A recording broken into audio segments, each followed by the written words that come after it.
মাটি ছাড়াই উৎকৃষ্ট মানের চারা উৎপাদন করে সফল ঝিনাইদহের কৃষক সাইদুর। করোনার লকডাউনে ব্যবসায়িক জটিলতায় পড়ে পারিবারিক সবজির চাহিদা মেটাতে ২০২১ সালে লিজ নেওয়া ২০ শতক জমিতে গড়ে তোলেন পারিবারিক পুষ্টি বাগান। আর সেখান থেকেই চেষ্টা কৃষি নিয়ে উন্নত কিছু করার। এরপর থেকে ইউটিউব দেখে কৃষি বিভাগের সহায়তায় নারিকেলের ছোবড়া বিশিষ্ট উপাদানের সংমিশ্রণে চারা উৎপাদন করতে থাকেন ঝিনাইদহের কৃষি উদ্যোক্তা সাইদুর রহমান। এই চাষ পদ্ধতিতে কোনো রাসায়নিক সার ব্যবহার করা প্রয়োজন পড়ে না। দ্রুত বর্ধনশীল চারা উৎপাদন করে সাইদুরের পরিবারে ফিরেছে আর্থিক সচ্ছলতা।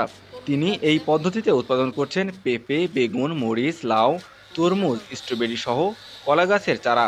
বর্তমানে তার ব্যবসায়িক পরিধি বেড়ে দাঁড়িয়েছে ১৪০ শতকে।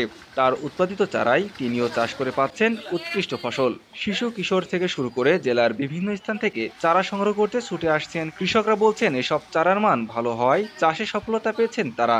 হ্যাঁ, এর আগে আমি বিজলি প্লাস 2020 মরিচটা লাগাইছি, তো ইনশাল্লাহ অনেক ভালো হয়েছে, ফলন ভালো, এবং দূর দূরান্ত থেকে অনেকে দেখতেও আসছে ব্যাপারটা। যেহেতু মালসিং, আমাদের দেশ তো আর মালসিংয়ে এখনও এতটা প্রযুক্তি আগায়নি, চাষাবাদে মালসিং এটা নতুন, আর আমিও আমার এলাকায় ছিলাম নতুন, যার কারণে সবাই অতি আগ্রহের সঙ্গে আমার এই চাষাবাদটা দেখতে আসছে।